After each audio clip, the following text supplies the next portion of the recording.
My name is Taylor, and I'm 27 years old. I work as a nurse in Austin, Texas. Every morning, I stop by the same coffee shop before my shift. I always order a plain black coffee and sit by the window, enjoying a few quiet moments before the day begins. For a while now, I've noticed a man sitting in the same spot near the back. He's there every single day, sipping his drink and reading the newspaper. At first, I didn't think much of it. It's a popular place after all, but then things started to feel off. I'd see him everywhere. At the grocery store, standing outside the gym when I'd finished my workout, even near the hospital where I work. He never approached me, but I could feel his eyes on me. Every time I looked up, there he was, just watching. It made my skin crawl. One day, I decided to confront him. I wanted to know why he was always there, why he seemed to be following me. But when I turned around to face him, he was gone. It was like he vanished into thin air. I tried to shake it off, telling myself I was being paranoid, that it was all just a coincidence. But I couldn't ignore the nagging feeling in the pit of my stomach. Things escalated when I started receiving packages at my apartment. The first one was a bouquet of flowers. There was no note, no card, nothing. I thought maybe it was a mistake, but then more packages arrived. Jewelry, expensive perfume, and strange little trinkets that I would never buy for myself. I knew I hadn't ordered any of it, and I didn't have anyone in my life who would send me these things. That's when the fear really set in. Then, one night, I woke up to the sound of footsteps inside my apartment. I live alone, so I knew it wasn't supposed to be anyone else. My heart started racing, and I grabbed my phone from the nightstand, barely able to hold it steady as I dialed 911. The operator's voice was calm, but I could hear the urgency in her words as she told me to stay on the line and hide until the police arrived. I crept out of bed and into the closet, trying to muffle my breathing. The footsteps grew closer, and I could hear the floorboards creaking outside the door. I thought my heart would pound right out of my chest. I closed my eyes, praying that I wouldn't be found. It felt like hours before I heard the loud knock at the door and the sound of police entering my apartment. They found him hiding in the same closet I was in, just inches away from me. The man from the coffee shop, the grocery store, the gym. He had been tracking me for months. The police later told me that he had been collecting things from my life, bits and pieces that he could use to get closer to me. I don't know what he was waiting for, what his right moment was supposed to be, and honestly, I don't want to know. He was arrested, and they said I should feel safe now, but I don't. I don't think I ever will again. Every time I close my eyes, I hear those footsteps, feel his eyes on me, and wonder how close he was to finally making his move.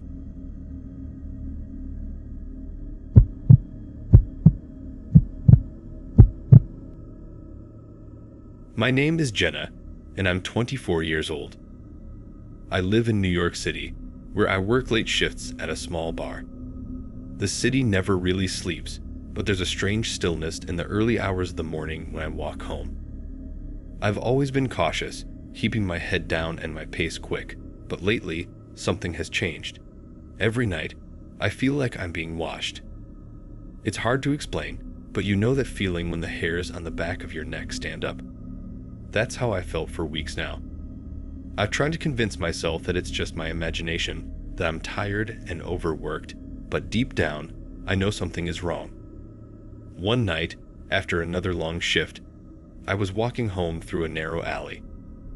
It's a shortcut I've taken 100 times before, but this time, it felt different. The air was thick with tension, and I could hear footsteps behind me. At first, they were slow, matching my pace. But then, they started to get faster, like someone was trying to catch up to me. I spun around, my heart pounding in my chest, but there was no one there. The alley was empty, just shadows and silence. I stood there for a moment, trying to calm down, telling myself I was just being paranoid.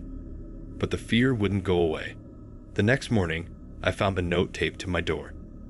It was just a scrap of paper, but the words written on it chilled me to the bone. You're next. My hands shook as I read it over and over, my mind racing. Who could have left it? What did they mean? I wanted to scream, to run, but I was frozen with fear. I went to the police, but without any real evidence, they couldn't do much. They told me to be careful, to stay in well-lit areas, and to call them if anything else happened. But I could see it in their eyes. They didn't really believe me. To them, it was just another crazy city story. A week later, something did happen. My coworker, a sweet girl named Emily, was found dead in the same alley I walked through every night. She had been attacked, left there like she was nothing. And next to her body was a note, just like the one I found on my door. It said the same thing. You're next. That's when the terror truly set in. It could have been me. Maybe it was supposed to be me. I couldn't shake the thought that someone was out there, watching me, waiting for the perfect moment to strike. I stopped walking home alone at night after that, taking cabs instead, always looking over my shoulder. But no matter what I did, I couldn't escape the fear that had taken hold of me. I still don't know who did it, or why. The police never caught anyone, and the case eventually went cold. But the fear never went away. I live with it every day, knowing that whoever it was, they're still out there, somewhere, watching, waiting, and I might never see them coming.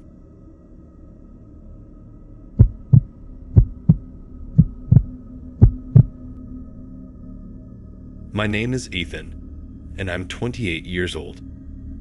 I live in Los Angeles, where life moves fast and people barely notice each other. One evening, I received a text message from an unknown number. It was simple, someone asking for directions. I replied, letting them know they had the wrong number, and I thought that was the end of it, but it wasn't. The next day, I got another message from the same number. This time, it wasn't a mistake. They asked how my day was going, mentioned the coffee shop I visited that morning, and even commented on the blue shirt I was wearing. I didn't reply, thinking it was just some weird coincidence. But the messages kept coming, each one more personal than the last. Whoever it was knew things about me, things they shouldn't have known. They knew my daily routine, what I ate for lunch, the routes I took to work. I tried blocking the number, but the texts continued from different numbers. It was like they had endless ways to reach me, and there was nothing I could do to stop it.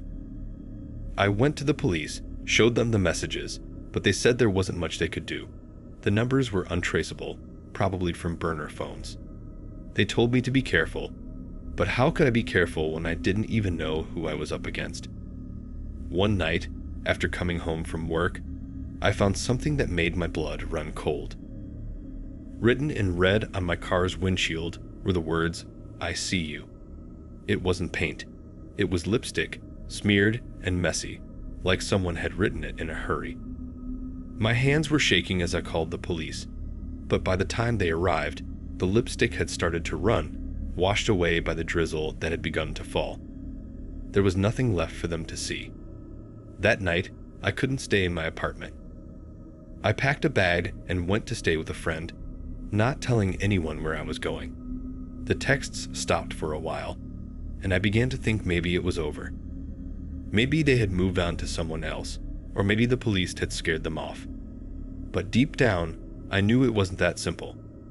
For months, I lived in fear, jumping at every shadow, flinching every time my phone buzzed. I couldn't shake the feeling that I was still being watched, that any day now, I would look over my shoulder and see them standing there, smiling at me. Years passed, and eventually, the fear started to fade.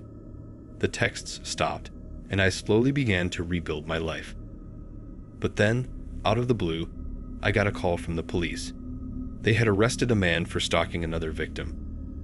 And during the investigation, they found something chilling. In his home, there was a file, my file, filled with photos of me, taken without my knowledge, and detailed notes about my life.